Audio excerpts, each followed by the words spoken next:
Chris,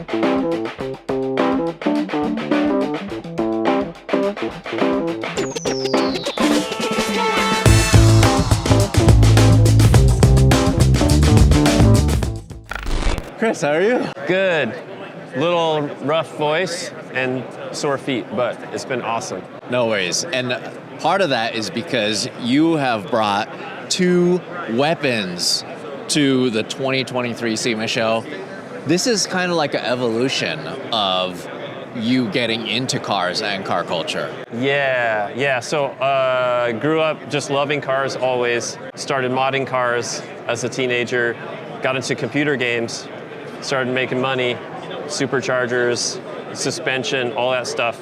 But in 2017, I started building my own car from the ground up. And that was my 70 Mustang that I showed at the Toyo booth in 2019. And then I just built that car for me, and I didn't know it was going to be in a booth, and things just happened.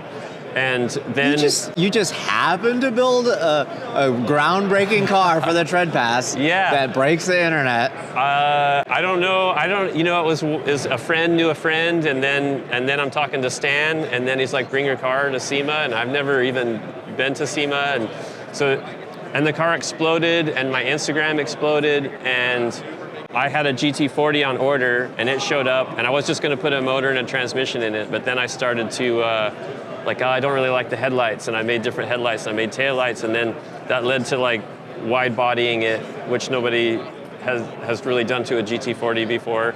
And so then I came back to SEMA in 21 with the wide body GT40, and that went crazy. And so I was like, man, I don't know, maybe there's something here. And so video games, I built video games for 25 years, and that did really, really well. And so I kind of took my retirement money and said, okay, I'm going to open a shop. I'm going to hire some people and see if we can do this thing for real. And I build cars faster because the clock's ticking. I only have so many cars I can build by myself. It takes so long. So these are the very first 2 cars that I built with a team, and with the help from multiple people, it's the quality goes up and the creativeness goes up. Collaboration makes everything better, and they're the coolest 2 cars I've ever had a hand in.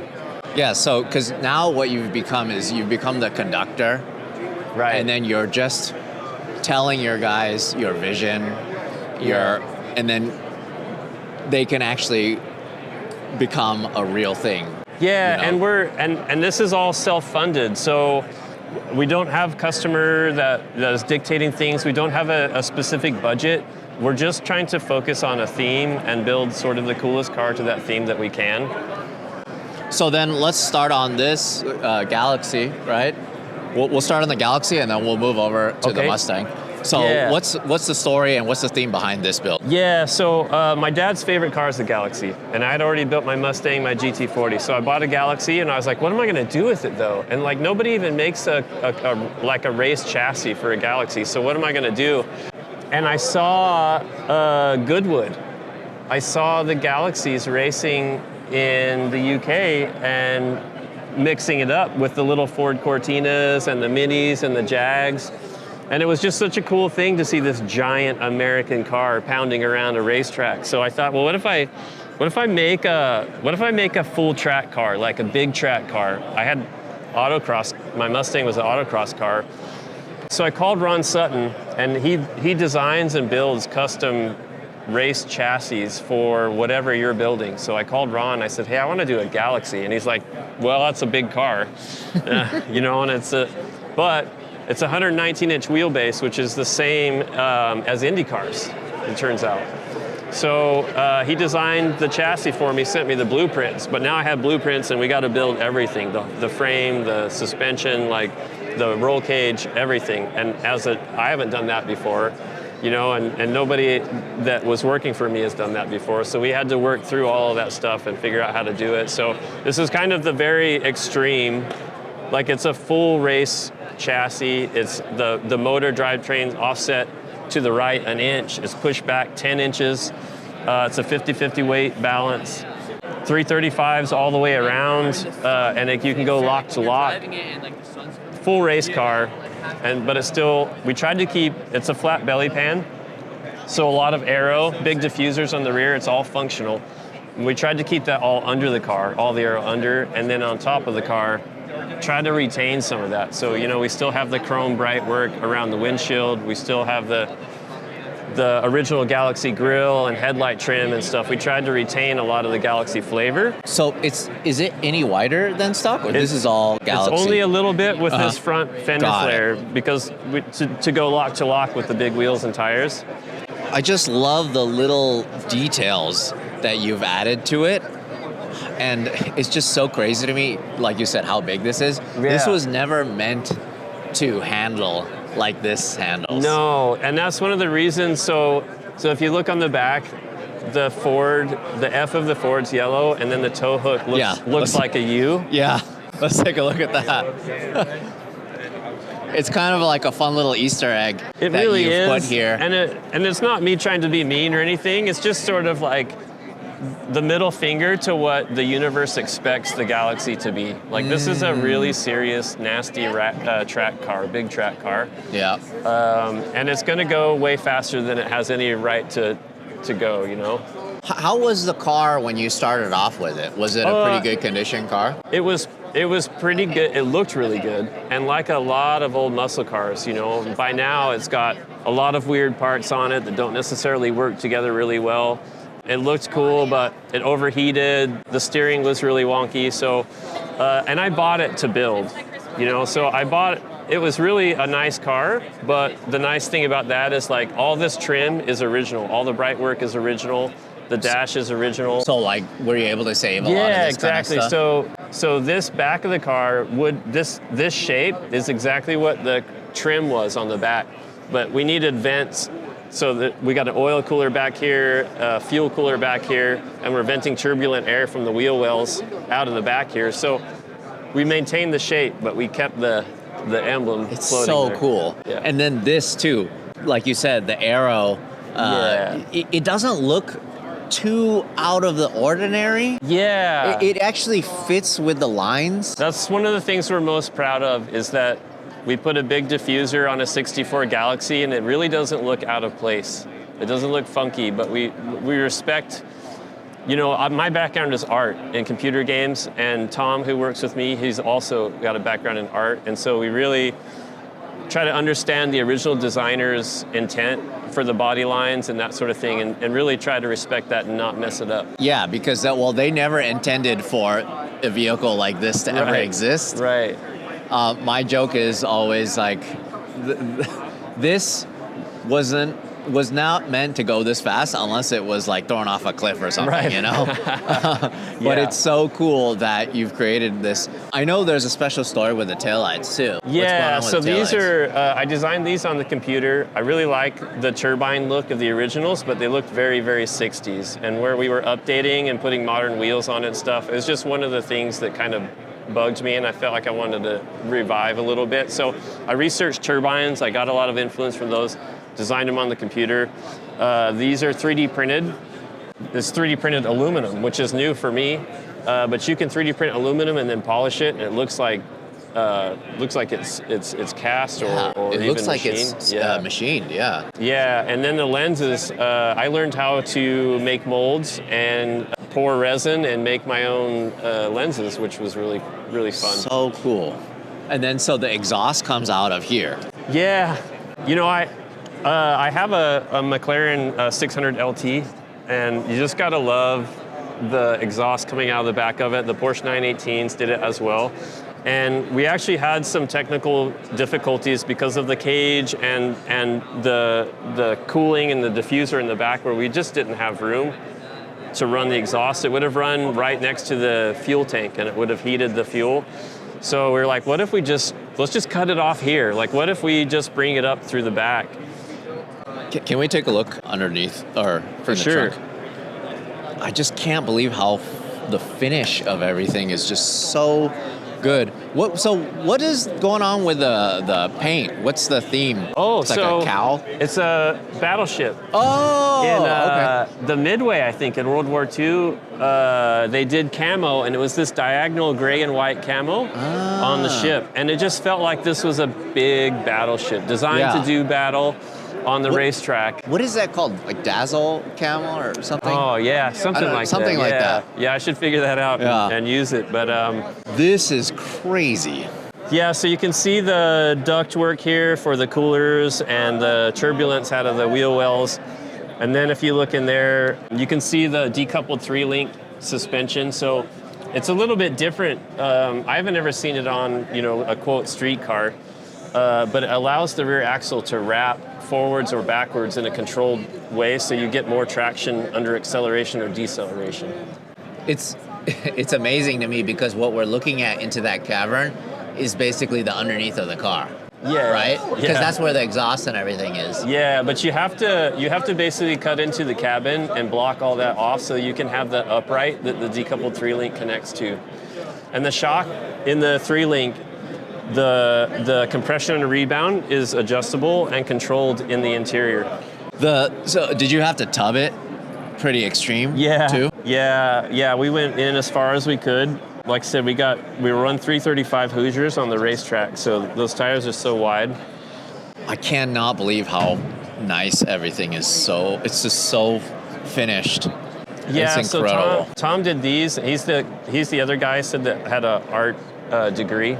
And, even things like if you look at the speed holes here, every one of these changes size. Oh my goodness. So he just has that eye, and he'd take the time to do that kind of stuff. It's interesting because as this is such a big land yacht or battleship, you've actually utilized all the space pretty well, surprisingly. We actually were laughing a lot of times because we thought we were going to have all the room in the world to do whatever we wanted to, and then we wound up always saying, like, how come we can't fit this in here? Like, why is there only a 1/4 inch of space? Like, it's wild. But yeah, the whole thing is all filled up, and it's all filled up with function. Can we take a look at the engine bay real quick? Absolutely, yeah. So then tell me about the power plant. Yeah, so at Goodwood and in '63, when they raced on racetracks, they were running a 427 FE. So this is a FE block from Shelby. It's aluminum now instead of cast iron, so it's a lot less weight. And it's a 526 cubic inch motor now, so it's naturally aspirated, big block. It makes a little over 700 horsepower on 91 octane. It's 10 inches rearward of where we started, and then 1 inch to the right. This is incredible right here. All of this. Yeah. This is part of tied in with the chassis. Yeah. All of this stuff. So this bar here in the center, that's part of the cage, and it's tied into the frame rails. And then it creates this huge wheel tub where we can have 335s up front that can go lock to lock. I love the yellow. It goes from the front tow hook all the way the stripe onto the seat. Yeah. And it continues all the way to the back. Yeah. It's just the smallest little touch like that. On the design side, that's probably the design nerd in you. Just like really. Sure. Yeah, Tom's background's in illustration and graphic design, and mine also is graphic design. So I think when it comes to like paint schemes and stuff, so far everything I've built has some sort of stripe on it. It just looks so good. Can you tell me about the wheels? Yeah, these are signature wheels. These are our street setup. These are 20s in the front, 21s in the rear. Stop Tech brakes. And these are big NASCAR rotors. They're 5/8 inch lug nuts. It's all massive hardware because it's meant to be beat up on the track. And then I look from there just to here, and it's just such a weird look to see all of this incredible chrome. Is this stuff you saved from the original car? Yeah, so that's the top. So the original bumpers were like big truck bumpers. But we like the shape of the top of the bumper, so what we did was we bought a second bumper and we cut the tops of both of them off. We flipped it over and welded them together. So now it's a little bit of a blade, but it's still, being Galaxie, like the thing's huge. It looks so good though with this front diffuser, which I'm assuming is very, very functional. Yeah, so the whole bottom of the car is completely flat. Everything sits above it. And this front spoiler, it fits flush to the bumper. Like you want to push air out from under the car. You don't want air to escape into it. So Ron was and our concepts, like this front spoiler was angled. And Ron, being the race car guy, was like, that has to be straight up and down. And can you seal that to the bumper? It's got to be sealed, you know? So what's cool is that the car looks cool, but also that functionality, that mindset of like performance first really had to be there. Amazing. And then all of this is functional behind the grill, the stock grill. Right. If you peer in there, you can see there's air intake for the front brakes, cooling of the front brakes. There's so much going on here. Yeah. I love to keep the original dashes if I can, because I just feel like the dashes are, when you're inside the car, that's what's left of the personality of the car and the character. Yeah. Fully caged, obviously, safety first in here. And you can see how big the transmission tunnel is, because it has to house the transmission, but also the exhaust, and it all has to fit above the belly pan. It's all sealed away under there. There's about 1.25 inches of heat insulation in there because it's trapped. The heat's trapped inside. We always love to do everything that you touch, right? Like the wood steering wheel because of the vintage, and the shift knob. All of that stuff, like I like all the tactile stuff to be special in the cars. This is a full on-track car. You have the AIM Solo 2 just mounted up top there so you can see your lap times. Yeah. Full on bucket seats. Yeah, fire suppression system, brake bias front and rear, the switches for all the various coolers and whatnot. We even had this big space behind there, and we realized we could make a cubby for the helmet. That's so perfect. To store it. And then since we were storing the helmet there, we realized we could put a fan in there, and we could dry the helmet in between runs. So there's a 300 CFM fan at the bottom of the helmet tray. No way. Yeah. So cool, so functional. I also love that you could just jump start it from here. Yeah, the battery's packed away in a compartment behind the passenger seat. So if we got to jump the car or anything, we have access to it. I can't believe how clean it is. I love the blue too. It's just a little bit different from the outside. This is a cool khaki blue or khaki gray from Subaru. But the original car was like a light blue color, so it was nice to kind of keep a little bit of that. Tell me about the steering wheel. This is from Grip Royale. They make what I wanted. You know, most aftermarket steering wheels, even the wooden vintage ones, are like smaller diameter. And these guys make a little bit larger diameter here, which fits for the size of the Galaxie. I put a normal, like a 15-inch steering wheel in there, and it doesn't look right. It doesn't look right. Yeah. It looks really weird. So, and then we tried. This is actually olive wood off of my property. So we had a dead tree on my property, and we had it cut down, and that sliced and kiln dried, and so we could, because this trim originally would have like the holes in it for the radio and stuff like that. Since it's a race car, all of our switches are here. We needed to cover that stuff up. So cool. I just can't believe how finished everything is. So then, what are you actually going to race this car? Yeah, we want to, but we want to do like special stuff. So like we want to do Silver State, which I've wanted to do since I was a kid.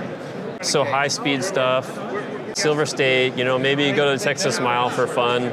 We actually are really trying hard to go to Goodwood. Yeah, that would be really because cool. It's really the inspiration, the birthplace of this car. So we'd like to get it back there. So we're going to do some fun stuff like that. Amazing. What a cool build. Thank you so much for walking us around this. Yeah, I appreciate you being here. It's just like a different touch on a car that may not be looked this way, right? And that's the cool thing about it. Like you even photoshopped the car into this old picture, like it was racing way back when. Yeah, I like, because that's where the inspiration is, right? You know, like I got to talk to Pete Brock today, and that's a guy that I never thought, you know, those guys were actually doing the stuff that is inspiring us still to these days to build these cars. Yeah, amazing. Thank you so much. Chris, we just finished talking about your Galaxie. I definitely want to talk about the Mustang. What is going on with this thing? This thing is wild. Yeah, so this is our 67 Fastback, and what we were really inspired to do with this build was just build like a really simple, lightweight. Honestly, it was inspired a lot by the Shelby Cobras, particularly the ones that the FIAs that raced in Europe. So this was our vintage racer, you know, where the Galaxie was like a big track car. This was really designed to be a street track car, or a street car that was inspired by racing. So it's got a lot of racing touches, and I felt like it's 15-inch wheels and tires, you know, with vintage rubber on it. And it was fun to come to SEMA with a car that has 21s and another car that has 15s. Yeah, so if it wasn't crazy enough for you to build a Galaxie, were you building these at the same time? Yeah, so we started the Galaxie first, but then they were both being worked on side by side. Amazing. So then, what was the theme of this? It almost looks like a old airplane, almost. Yeah, vintage. Well, vintage racing, and in vintage racing, like obviously you're going to throw out any parts that you don't need, you know. So there's no heat, there's no AC. There's literally 5 switches on the inside of the car, as opposed to the Galaxie that looks like an airplane on the inside, you know. So just keep it very simple and keep it very lightweight. So we've got a small block in here. It loves to rev. It's 500 horsepower. It's got Webers on it. I just like the tactile, old school feel of the carburetors. And then, you know, no grill. The velocity stacks, I know they're pretty special. Yeah, What's going on with these are made out of Ultem, so it's a really high temperature machinable plastic. And we were looking at we've cut the front end down an inch, so the fender's actually angled downward an inch, but that kind of created a little bit of a challenge when we get the velocity stacks, where we need different height stacks to clear the hood. And so we were gonna cut down some stacks anyway, so we were shopping them around, and then I found some photos of glass velocity stacks that somebody was making for motorcycles, and I thought the transparency was really cool. Yeah. So we went with Ultem on it. It looks great, because also it kind of has a little bit of that old school look too. Yeah. Even though it's like new. Yeah, it looks like it's old glassware or something. Yeah. But all of the wood steering wheels and the leather strap around the spare in the back, there's something really cool about mixing the organic materials with the hard surfaces, and like I love going to vintage races and seeing like the leather straps that hold the hoods down and stuff like that. Like there's something really special about that. This is so neat. I love that. So then this is more, what's the purpose of this? This is not a race car. This is more of like a cruiser? Or? Yeah, this is honestly like the weekend, just go to Cars and Coffee, cruise it around. Like it's meant to be a fun car first, easy to drive, and just like laugh out loud fun. You know, the Webers are they're kind of light switchy. These are IDAs, so they don't have a good transition. So you can drive the car real light, or you can drive it heavy, but really not in between. So it makes you get a little aggressive sometimes when you're driving it. So just lightweight and fun. So how do you actually get that out? Can you get it out from the trunk area? So if you look at the headrests, they're floating above the seats. Oh, yeah. What a neat trick.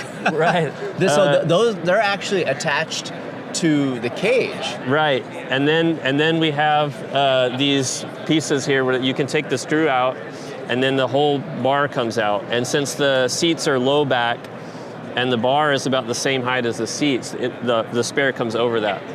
Huh.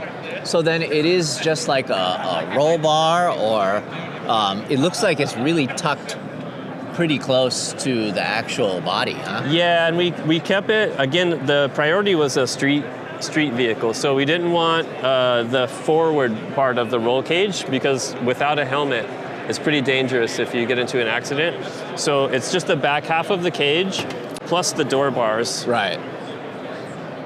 And then we installed, these are the inner rockers from the convertible, and then the convertible seat risers, which add a lot of rigidity to the chassis, because we can't run subframes because we inset the exhaust so high into the body so it didn't rub on anything. This is so cool. So then it says chassis number 2. Yeah, right. So yeah, the goal for us is to, like I said, just to build the coolest cars we can, and then hopefully they're desirable, and we'll be able to sell them. This is what I love, though, about what you're building and also car culture in general. You look at something like the Fastback. How many interpretations of this exist? You know, so many people have built so many different versions of this. Yeah. But you can always do something different and unique. And I love this. It looks so cool. Even down to like this detail, right? This is a very race car thing. Right. Yeah, we don't really need these days with the ways that we can stick glass in the cars. But in the old days, they had to run those things because the glass would pop out at 100 miles an hour. So then tell me about the body. Is this all metal? It's all metal. It's all used a planishing hammer and English wheel. So any bodywork you see on the Galaxie and on the Mustang, it's all steel. So good. And the car is all original Ford panels, so there's no reproduction panels on it. It's original floor, which is one of the things we're really proud of. We just found a car that was in really great condition, and we just wanted to keep that. And this is a real knockoff? Yeah, real knockoffs. These are Shelby wheels made by American Racing. And knockoffs are like kind of legendary in racing, vintage racing, and also modern race cars. So it was really fitting to keep those on. It looks incredible. So what about the color? This is a Porsche Brewster Green. I keep coming back to Porsche so many times for a lot of the cars that we build. They just make and historically made some of the best paint colors, of anybody. The gray on the Galaxie is chalk gray. So yeah, we keep using that stuff. I love the accents too. There's a little bit of yellow on here too. Is that like on purpose for it to match a little bit? Yeah. So it's a bonnet stripe, and they ran those on the FIA Cobras. They had a red one and they had a yellow one, and it helped them keep track of which driver was which. It really does look so good without the grille. And this, just like the Galaxie, it has brake ducts. Yeah, front brake ducts, and then we ran a really large oil cooler, and you can see the exposed oil cooler lines, just like the Cobras that go up. Amazing. 2 different type of builds, both just stand out on their own. Amazing. Yeah, these are Alfa Romeo push button door handles. I just like the vintage, like the 70s or the early push button Panteras. These are Alfa Romeos, and those actually are International Scout tailgate push buttons. So cool. Can we take a look at the inside here? Yep.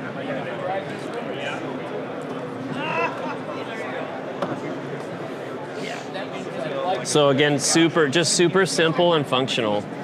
A fuel cell in here. The roll cage extends back to the frame. I've been loving the anti-gravity batteries lately because they turn themselves off if the voltage gets too low, which has been great. Also, they're lightweight, and then they don't leak acid either, which is really nice. Yeah. Yeah. So neat. So then this one is called, or the plate is Emotion. Yeah. Because it's just something about this car that you just fall in love with it. Like the shape of it, it's almost got something almost like vintage Italian race car, when you start looking at the side scoops and everything. And then so the reverse lights, is that where the exhaust usually goes? No, those are just factory. Oh, they're the factory? Yeah, Okay. and then we cut holes in the back here like the Grand Sports, the old Grand Sport Corvettes. The normal exhaust goes underneath it usually? Yeah. Okay. Yep. Huh. Amazing. And the interior, what did you guys do for gauges? These are classic instruments, and these are just off the shelf. Just so happens that they look cool, and they're yellow accent, which is what we were playing with these 2 builds. It matches so well. We tried to maintain a lot of you can see the transmission tunnel, and you can see the hump from the convertible seat riser in it. We tried to maintain all of that stuff. And again, make sure that our levers and stuff are very special. That's one of the 5 switches, huh? Yeah. So the black button is the horn. We needed a momentary switch, and that's from an arcade machine. And it's just sort of a little bit of a nod back to my previous career. Yeah. Amazing. I love it. Well, thank you so much for showing us both cars now. Really appreciate it. Can't wait to see what you build next. Definitely want to check out your shop one of these days. Yeah, you're welcome anytime. Yeah. Thank you so much. Yeah. Hey, thanks for watching. If you want to support us directly, go to larrychenprints.com. I print and sign every single one of these. This is the perfect gift, or it's the perfect piece of art for your wall.